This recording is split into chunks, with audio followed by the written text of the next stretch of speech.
ओम शांति। आज है 16 जून 2022 के ईश्वरीय महावाक्य। आज बाबा ने कहा, मीठे बच्चे, तुम्हें किसी भी देधारी के नाम रूप में नहीं फंसना है। तुम अशरीरी बन बाप को याद करो तो आयु बढ़ेगी, निरोगी बनते जाएंगे। प्रश्न है, सेंसिबल बच्चों की मुख्य निशानियां क्या होंगी? बाबा कहते, जो सेंसिबल होंगे वह पहले स्वयं में धारणा कर फिर दूसरों को कराएंगे। बादल भरकर जाए वर्षा करेंगे। पढ़ाई के समय उबासी नहीं लेंगे। ब्राह्मणों पर रिस्पॉन्सिबिलिटी है, यहाँ उन्हें ही लेकर के आना है। जो रिफ्रेश होकर के जाए फिर वर्षा करे। बाबा कहते, यहाँ वही आने चाहिए जो योग में अच्छी तरह रहकर वायुमंडल को पावरफुल बनाने में मदद करे, विघ्न ना डाले। यहाँ आसपास बड़ी शांति रहनी चाहिए, कोई भी प्रकार का आवाज ना हो। गीत है, ओम नमो शिवाय, ओम शांति। बाबा कहते, ओम शांति का अर्थ तो समझाया है ना। बाप कहते हैं, आत्मा और परमात्मा शांत स्वरूप है। जैसे बाप वैसे बच्चे। तो बाप बच्चों को समझाते हैं, तुम शांत स्वरूप हो, बाहर से कोई शांति नहीं मिलती। यह रावण का राज्य है। अब इस समय सिर्फ तुम अपने बाप को याद करो, मैं इसमें विराजमान हूँ। तुमको जो मत देता हूँ उस पर चलो। बाबा कोई भी नाम रूप में नहीं फंसाते। यह नाम रूप है बाहर का, इस रूप में तुमको फंसना नहीं। दुनिया सारी नाम रूप में फंसाती है। बाबा कहते, इन सब के नाम रूप है, इनको याद नहीं करो। अपने बाप को याद करो तो तुम्हारी आयु भी याद से बढ़ेगी, निरोगी भी बनेंगे। लक्ष्मी नारायण भी तुम्हारे जैसे थे, सिर्फ सजे सजाए हैं। ऐसे नहीं, कोई छत जितने लंबे चौड़े हैं। मनुष्य तो मनुष्य ही हैं। तो बाप कहते हैं, कोई भी देधारी को याद नहीं करना, देह को भूलना है। अपने को आत्मा समझो, यह शरीर तो छोड़ना है। दूसरी बात, गफलत नहीं करो। विकर्मों का बोझा सिर पर बहुत है, बहुत भारी बोझा है। सिवाय एक बाप की याद के कम नहीं हो सकता। बाप ने समझाया, जो सबसे उच्च पावन बनते हैं वही फिर सबसे पतित बनते। इसमें वंडर नहीं खाना, अपने को देखना, बाप को बहुत याद करना। जितना हो सके बाप को याद करो, बहुत सहज है। जो इतना प्यारा बाबा है उनको उठते बैठते याद करना है। जिसको पुकारते हैं पतित पावन आओ, परंतु हड्डी लव नहीं रहता। लव फिर भी अपने पति बच्चों आदि से रहता। सिर्फ कहते थे पतित पावन आओ। बाबा कहते हैं, बच्चे मैं कल्प कल्प कल्प के संगम पर आता हूँ। गाया भी हुआ है, रुद्र ज्ञान यज्ञ। कृष्ण तो है ही सतयुग का प्रिंस, वह फिर उस नाम रूप देश काल के सिवाय आ न सके। नेहरू उस रूप में, उस पोजीशन में फिर कल्प के बाद ही आएंगे। वैसे ही श्री कृष्ण भी सतयुग में आएंगे, उनके फीचर्स बदल न सके। इस यज्ञ का नाम ही है रुद्र ज्ञान यज्ञ। राजस्व अश्वमेध यज्ञ, राजाई के लिए बलि चढ़ना अर्थात उनका बनना। बाप के बने हो तो एक को ही याद करना चाहिए। हद से तोड़ बेहद से जोड़ना है। बहुत बड़ा बाप है, तुम जानते हो बाप क्या आकर के देते। बेहद का बाप तुमको बेहद का वर्षा दे रहे, जो कोई दे ना सके। मनुष्य तो सब एक दो को मारते काटते रहते हैं। आगे यह थोड़ी होता था, तुम जानते हो। बाबा फिर से आया हुआ है। कहते हैं, कलप कलप कल्प के संगम युगे जब नई दुनिया की स्थापना करनी है तब मैं आता हूँ। मांगते भी हैं नई दुनिया, नया राम राज्य, वहाँ सुख संपत्ति सब है, झगड़ा करने वाला कोई होता नहीं। शास्त्रों में तो सतयुग त्रेता को भी नरक बना दिया। यह भूल है ना। वह असत्य सुनाते और बाप सत्य सुनाते। बाप कहते तुम मुझे सत्य कहते हो ना, मैं आकर सत्य कथा सुनाता हूँ। 5000 वर्ष पहले भारत में किसका राज्य था?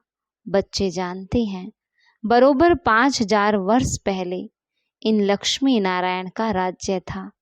कहते भी हैं क्राइस्ट के 3000 वर्ष पहले भारत पैराडाइज था। हिसाब तो सीधा है।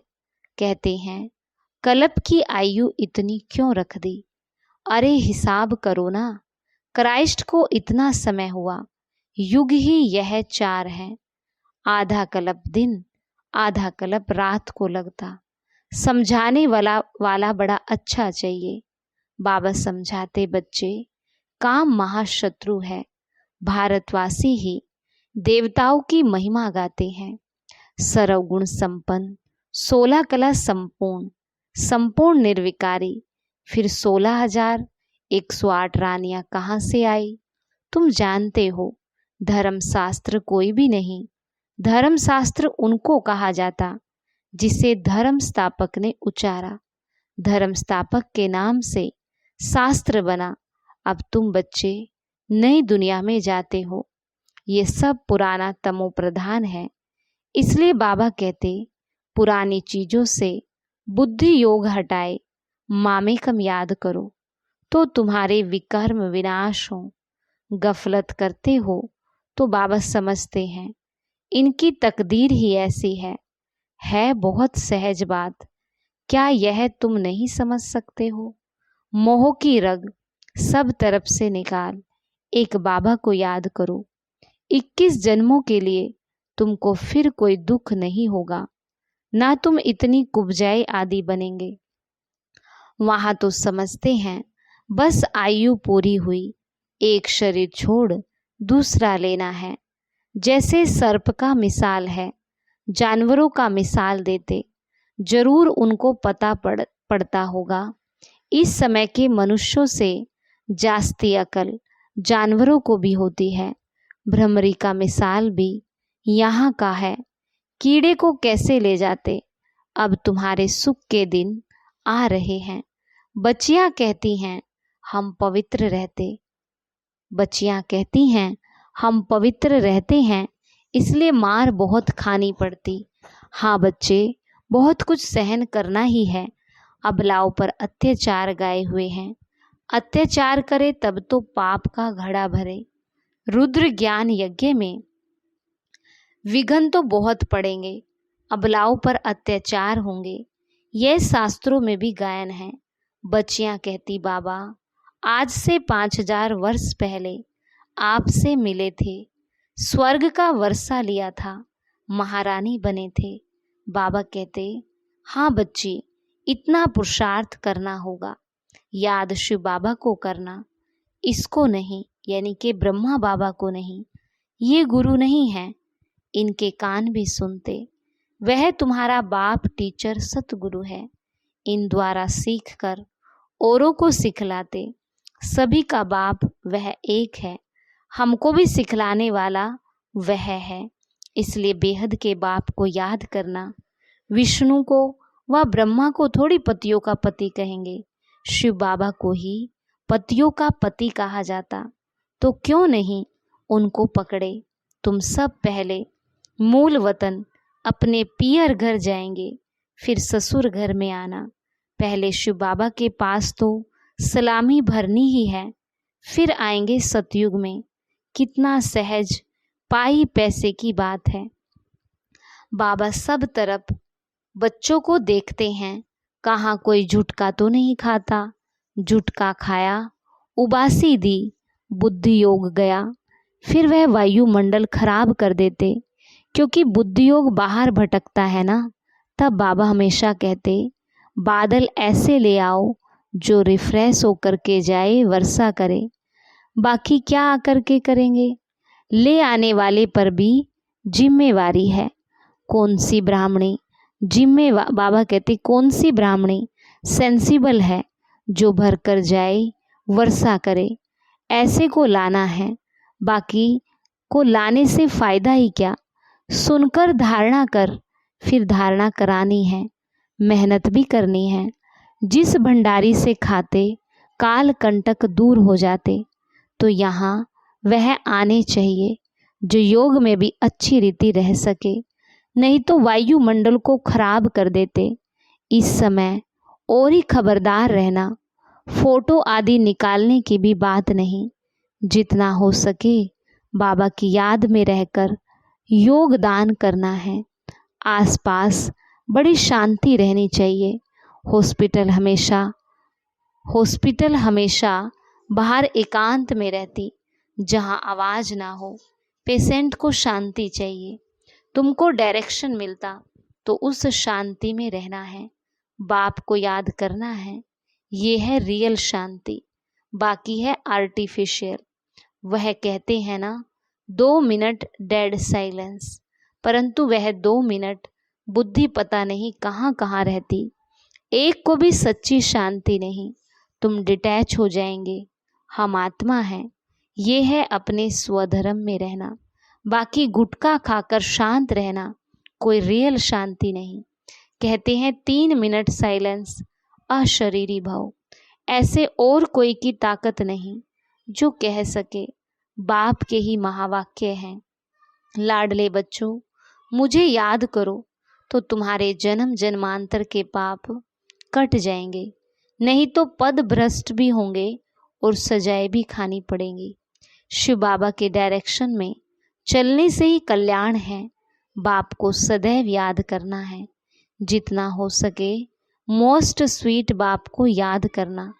स्टूडेंट को अपने टीचर की इज्जत रखने के लिए बहुत ख्याल रखना होता है। बहुत स्टूडेंट पास नहीं हो तो टीचर को इजाफा नहीं मिलता। यहाँ कृपा व आशीर्वाद की बात नहीं रहती। हर एक को अपने ऊपर कृपा व आशीर्वाद करनी है। स्टूडेंट अपने ऊपर कृपा करते, मेहनत करते, ये भी पढ़ाई है। जितना योग लगाएंगे उतना विक्रमाजीत बनेंगे, उच्च पद पाएंगे, याद से एवर निरोगी बनेंगे। मन मना भव, ऐसे कृष्ण थोड़ी कह सकेंगे। यह निराकार बाप कहते, विदेही बनो। ये है ईश्वरीय बेहद का परिवार। माँ बाप भाई बहन हैं बस, और कोई संबंध नहीं। और सभी संबंधों में चाचा मामा काका रहते। यहाँ है ही भाई बहन का संबंध। ऐसा कभी होता नहीं सिवाय संगम के, जबकि हम माता पिता से वर्षा लेते हैं, सुख घनेरे लेते हैं ना। रावण राज्य में है दुख घनेरे, राम राज्य में है सुख घनेरे।